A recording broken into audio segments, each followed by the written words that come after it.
Baiklah, perkenalkan nama saya Elpana Arsa Brutarigan. Saya dari kelas 12 IPA 1. Jadi kali ini saya akan membahas sedikit tentang unsur-unsur kebahasaan yang ada di dalam novel. Jadi yang pertama itu ada majas dan yang kedua itu ada pencitraan.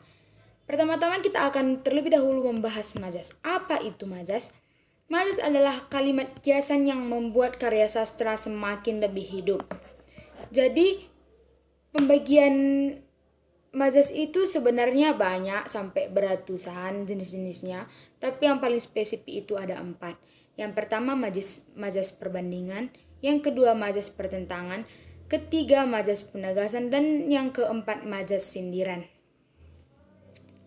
Pertama-tama itu kita akan membahas tentang majas perbandingan.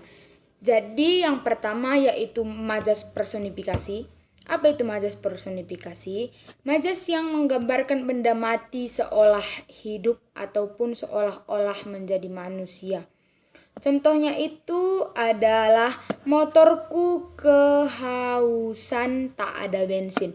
Jadi maksudnya kehausan itu bukan motornya haus, tapi kayak membilangkan kalau motornya itu udah mulai mau kehabisan minyak. Yang kedua itu ada metafora. Apa itu? Metafora adalah majas yang disampaikan dalam bentuk ungkapan. Contohnya itu adalah dia dianggap anak emas oleh gurunya. Jadi di sini maksudnya anak emas itu adalah anak kesayangan gurunya. Bukan kayak ikan emas ya. Yang ketiga itu eufemisme. Eufemisme adalah majas yang menggantikan kata-kata yang dianggap kurang baik dengan kalimat atau kata yang lebih halus.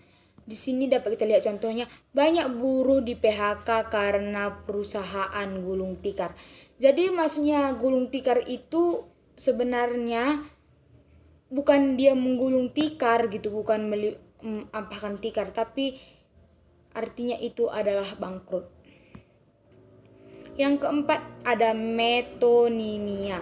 Metonimia adalah majas yang membandingkan merek dagang untuk merujuk pada benda umum. Contohnya adik sedang minum aqua.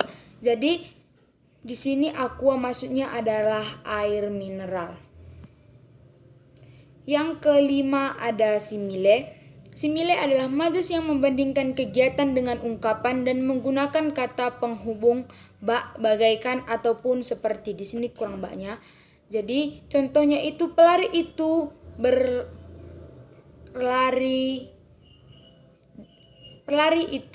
berlari dengan kencang bagaikan kilat.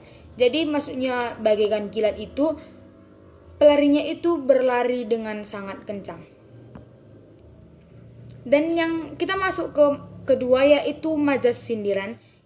Jenis majas sindiran itu yang pertama itu ada ironi. Apa itu ironi? Ironi merupakan sindiran dengan menyatakan kebalikan dari fakta atau yang sering disebut dengan sindiran halus. Contohnya itu, luas sekali ruangan ini hingga aku sesak dibuatnya. Dia kayak drama kali kan, dia bilang luas sekali ruangan ini hingga aku sesak dibuatnya. Kalau itu namanya sindiran halus, maksudnya itu ruangannya itu terlalu sempit. Yang kedua ada sinisme. Sinisme adalah majas yang menyampaikan sindiran secara langsung. Contohnya, jelek sekali tulisanmu sampai aku tidak bisa membacanya. Tapi sebenarnya lebih baik kayak gitu ya. Sindirannya itu secara langsung, bukan dari apa gitu. Dia bilang, jelek sekali tulisanmu sampai aku tidak bisa membacanya. Yang ketiga itu ada eufemisme. Apa itu eufemisme? Eufemisme adalah majas yang mengganti kata-kata yang kasar menjadi lebih halus lagi. Ini tadi sebelumnya juga udah, yaitu contohnya banyak buruh di PHK karena perusahaannya gulung tikar. Gulung tikar maksudnya bangkrut. Yang keempat metonimia. Ini juga tadi udah, majas yang menggunakan kata merek dagang untuk merujuk pada benda. Contohnya adik sedang minum aqua. Aqua itu yang dimaksud adalah air mineral. Yang kelima simile.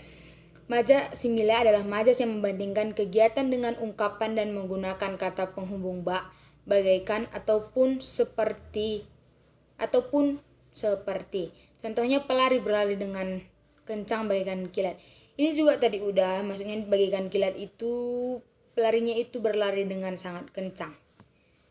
Kita masuk ke majas pertentangan. Tadi kita udah membahas majas perbandingan, majas sindiran, dan sekarang kita akan membahas majas pertentangan. Yang pertama itu adalah hiperbola. Hiperbola adalah majas yang mengungkapkan sesuai dengan kesan berlebihan bahkan hampir tidak masuk akal. Jadi kita lihat contohnya, bahagiaku melambung tinggi hingga ke angkasa. Itu kayak dia melebih-lebihkan gitu.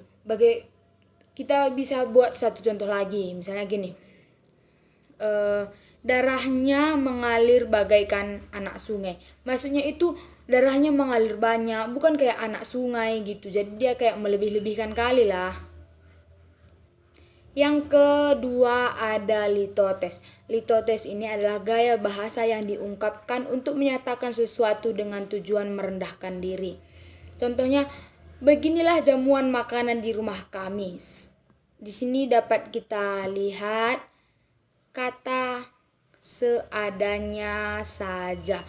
Padahal bukan seadanya, bisa aja makanannya di rumahnya itu lengkap semua, ada ayam, daging, buah, tapi dia kayak merendahkan diri. Beginilah jamuan makanan di rumah kami seadanya saja. Yang ketiga ada antitesis. Antitesis adalah majas yang membandingkan lawan kata atau antonim. Antitesis menimbulkan adanya pertentangan antara dua hal yang berbeda. Contohnya, hidup mati memang ada di tangan Tuhan, tetapi kita wajib menjaga kesehatan di masa seperti sekarang ini. Kita masuk ke majas penegasan. Majas penegasan pertama itu ada pleonasme. Jadi yang maksudnya itu adalah majas yang bermakna sama untuk menegaskan suatu hal. Contohnya, dia turun ke bawah. Yang kedua itu repetisi, yaitu majas yang mengulang kata atau frasa yang sama beberapa kali untuk membuat tulisan lebih jelas dan lebih mudah diingat. Contohnya itu adalah, ia akan terus bekerja untuk melunasi utang keluarganya. Jadi di sini dia mengulang kata bekerja, dan bekerja. Jadi majas, kita sudah selesai membahas majas. Kita akan masuk lagi ke pencitraan. Pencitraan itu ada 7. Yang pertama pencitraan penglihatan, yang kedua citraan pendengaran, yang ketiga citraan perabaan, dan keempat citraan penciuman, kelima citraan gerak, keenam citraan pengucapan, dan yang terakhir adalah citraan pemikiran.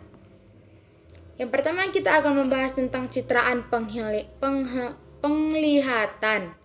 Maaf, salah. Jadi yang maksudnya adalah yang bersentuhan dengan indera penglihatan. Contohnya, kulihat gunung-gunung tinggi berdiri rapi di pegunungan. Jadi di sini maksudnya penglihatan itu seperti mata. Yang kedua, citraan pendengaran. Citraan pendengaran adalah citraan yang dapat dirasakan oleh indera peraba. Contohnya, suara menggelegar didengar oleh telinga. Yang ketiga, citraan perabaan, yaitu citraan yang dapat dirasakan oleh indera peraba. Contoh, pedih dan perih merasuki sukma.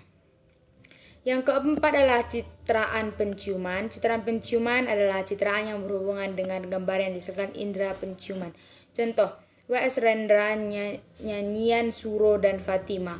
23 matahari bangkit dari pundakmu, tubuhmu menguapkan bau tanah.